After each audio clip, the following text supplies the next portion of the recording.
Okay, where the hell am I supposed to go? It's from here?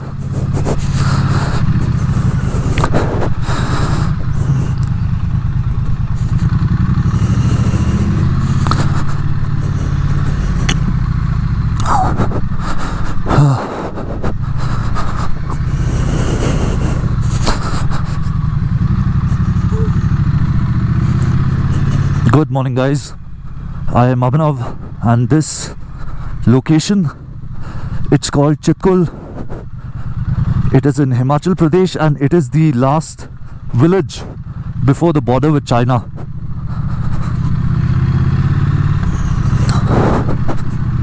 The roads are pretty wet here right now because it was raining till about 2 in the morning. It's a little after 6:30 right now, and it's very cold. It's a very peaceful village. It's about 80 kilometers from the border with China, but 3 kilometers ahead of here, the ITBP, Indo-Tibetan Border Police, they have a checkpost, and you cannot go beyond that without an inner line permit. Why to get an inner line permit to go beyond? Well, there's no civilization there, and if you don't want to go beyond, you can go and trek there. There's some lovely treks that can be had. These mountains are pretty much unexplored. The only people who have explored these mountains are the shepherds here, who get their cattle for grazing.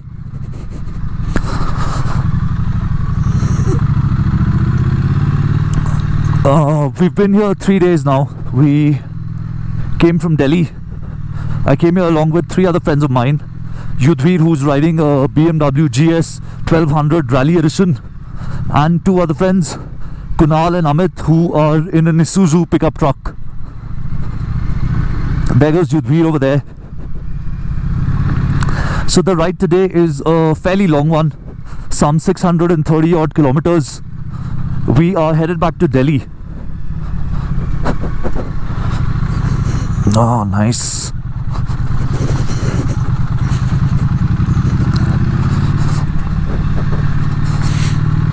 It's going to be a very long drive, a very long ride rather. It's 6:40 now, so I'm assuming I'd be home by 2 a.m. with all the breaks that we'll take. Now, this vlog is not a travel vlog. That's not my forte. And I'm not going to tell you a lot about Chitkul, apart from the fact that it's a very peaceful, small village where even the phones don't work. So we really have been cut off from civilization for 3 days now. I think the phone connectivity will be available some 15-20 kilometers towards Delhi from here. So yeah, the road clearly is, well, if you factor in how difficult the terrain is here and how difficult it would be to get labor and just generally to construct roads, I think these roads are fine right now. It's not like you're gonna race over here. Just ride easy. And that's what I'm doing right now. So the Triumph Street Twin, I have had this motorcycle for about 2.5-3 months now, and this is the first long ride that I'm doing on it. I was initially extremely skeptical. This motorcycle has low ground clearance, about 130 mm, so I wasn't sure if this will navigate the terrain here. But to my surprise, once I start trusting the motorcycle, I was standing on the pegs, sort of like an off-road bike, ADV bike style, and it was flying through all this stretch. So the last 74 kilometers that we covered getting to Chitkul, we did not take a break. We were flying, and We covered that distance in about 2.5 hours, less than 2.5 hours. Normally it takes about any other motorcycle or vehicle, well, people who are just, getting here, it takes them about 3.5 hours. So, yeah, we were flying and this motorcycle was holding up really well. Well, obviously, it's the other motorcycle with me is a proper enduro style off-road motorcycle, the GS 1200 Rally Edition. So, and it's running Metzeler Karu tires. They are slightly, I think they're 60% road and 40% off-road tires, and mine are 100% road tires, Pirelli Phantom comps. So whenever, and it kept raining also throughout, so whenever the road would be slightly wet, I would be suffering from a lack of traction. The rear would step out even with traction control on. But when the roads are just broken like this one, the streetwid would manage just fine. I did not find the suspension to be lacking. I was not at a loss of grip. Let's just go through this. The bike did just fine.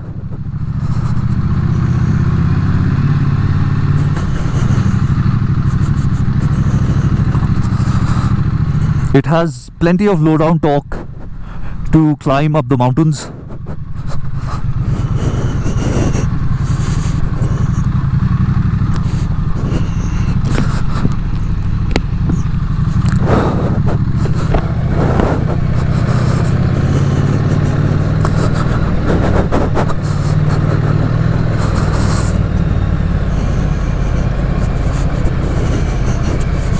The suspension did not bottom out. It's not bottoming out now.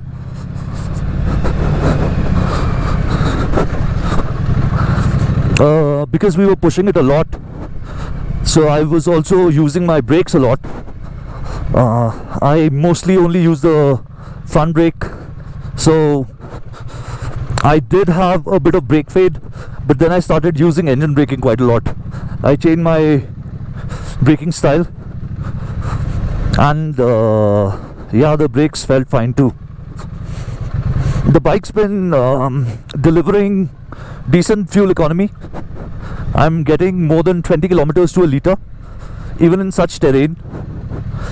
That's because this bike makes a lot of torque low down, so the engine is relatively stress-free.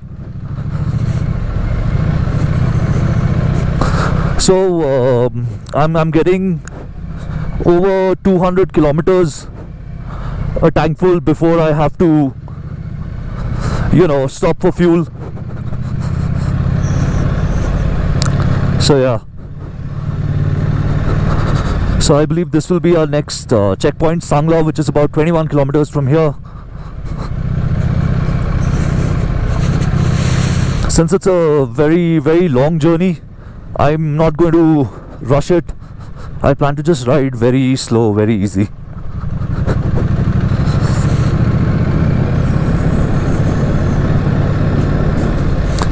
Just lovely view. There are a lot of glaciers over here.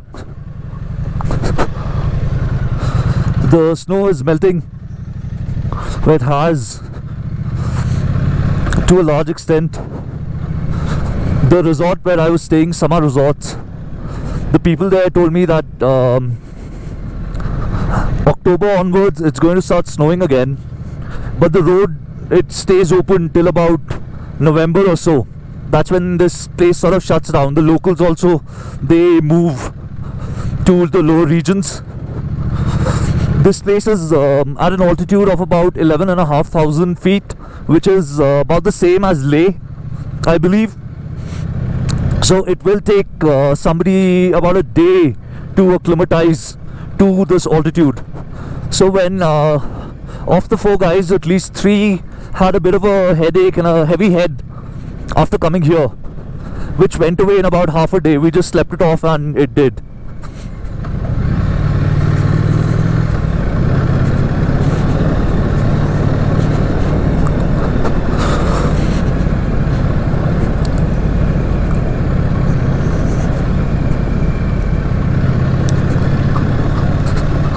It's such a beautiful place. I don't think I've been to any other place in our country that looks remotely like this. We trekked a bit. There's a small trek about it takes about 1.5 hours to climb up. There's an Indian flag that has been posted. I think Yudhvir was waited with me. So there's an Indian flag that's been posted on a hilltop.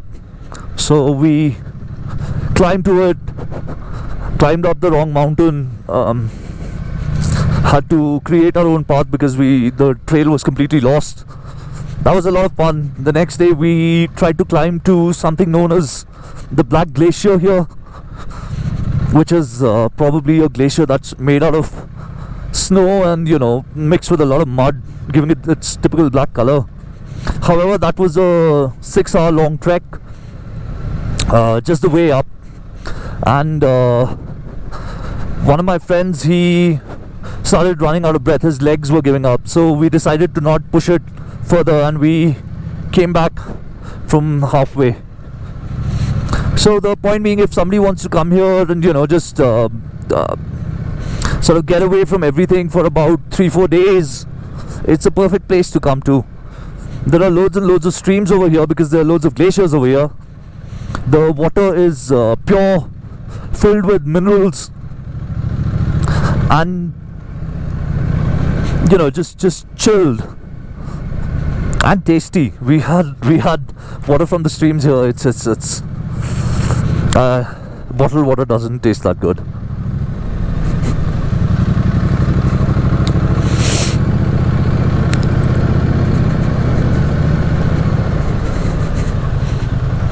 Man, I remember just flying down this route, standing up on the motorcycle and just gunning it.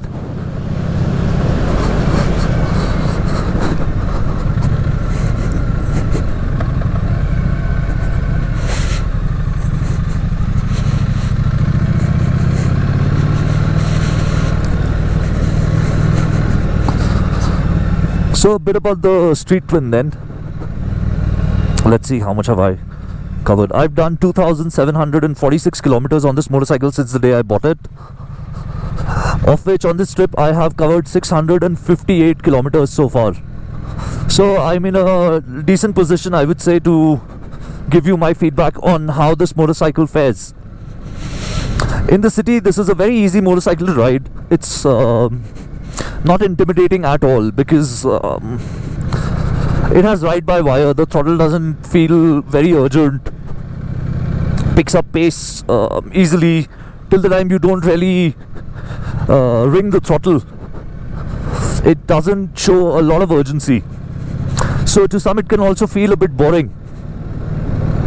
But in a city you need a calm motorcycle. The seat height is very low, it's very comfortable. I think that's the part I like the best about this bike, the comfort it offers. It's refined, there are zero vibrations anywhere in the rev range, that is.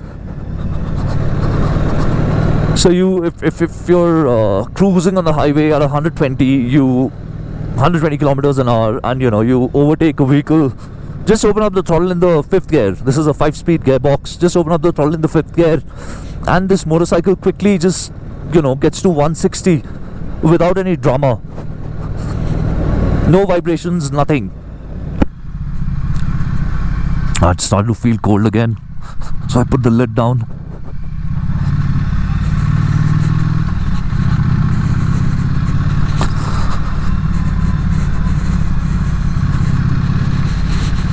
And beautiful clouds.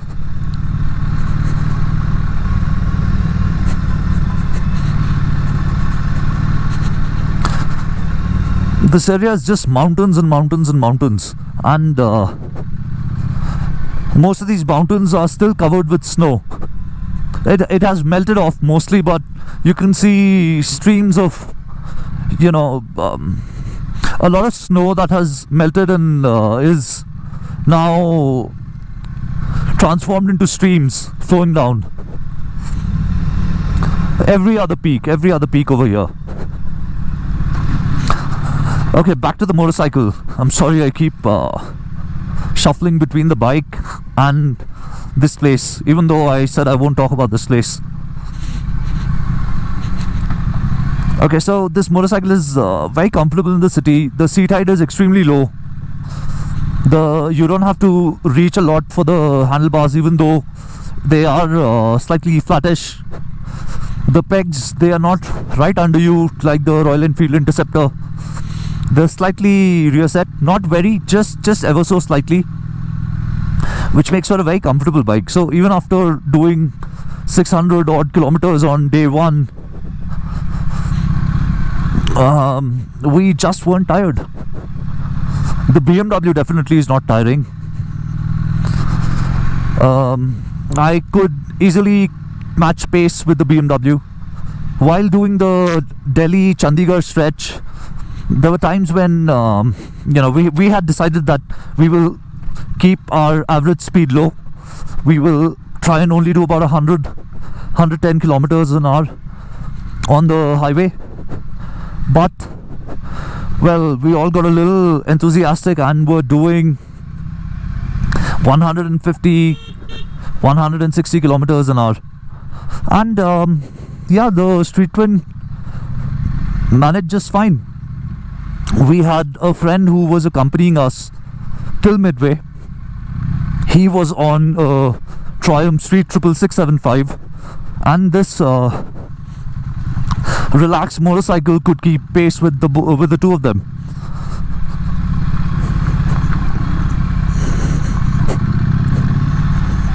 So even now I find the suspension, it's a bit on the firmer side, but not uncomfortably so. It just feels right. I initially thought that it's going to bottom out, but it did not. Nowhere did it bottom out. The tires are holding up just fine over here.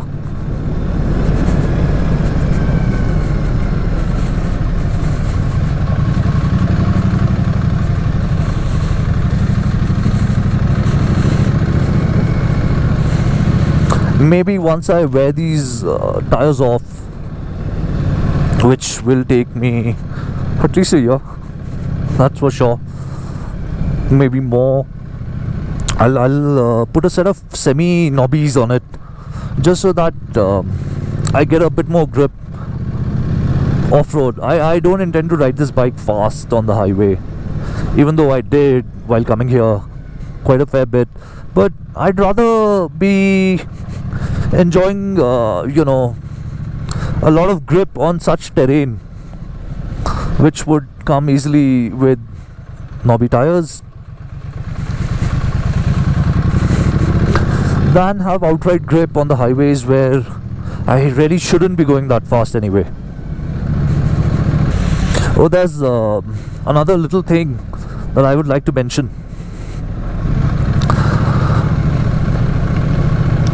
Since this is a very wet ride, the motorcycle does a fairly decent job of not splashing all the muck and dirt and water that's on the road on you if you're not trying to fly over them. Ride at a decent pace, at a fairly easy pace like I am right now. What am I doing? I'm doing just about 30 kilometers an hour. And nothing, your back would not be splashed with muck. This bike is also very easy to just throw around. It's light enough. It just weighs about I think 198 kilos dry, fully fueled up, and with all the crash protection accessories I have on it. It's also very easy to ride like this. I wish the bars were taller so that I would not be leaned forward like I am right now. Yeah, it's so easy to ride like this over any terrain. Just sort of takes the weight off the suspension. What I also like is this motorcycle's wheelbase is long. It has a long wheelbase, so it's pretty stable. It's very planted. It might not be the quickest to turn into a corner, into a sharp corner, but It's just not meant for that. Even though it can do that, it's no slouch. Don't get me wrong there, it's definitely no slouch.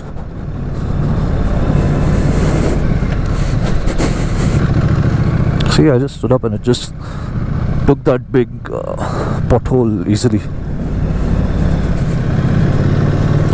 I think we've completely covered the off-road section that we would have encountered along the way. The road's only going to get better from now on. It'll just be like this or better. So not a lot for me to show you guys anymore. I've spoken about the motorcycle. I've compared it with the Interceptor. Basic comparison, nothing too fancy. I'm not a reviewer, I'm just a regular rider like everybody else. So that's just my experience with the bike. I hope you like this vlog. Thank you so much. My name is Abhinav, signing off. Bye bye.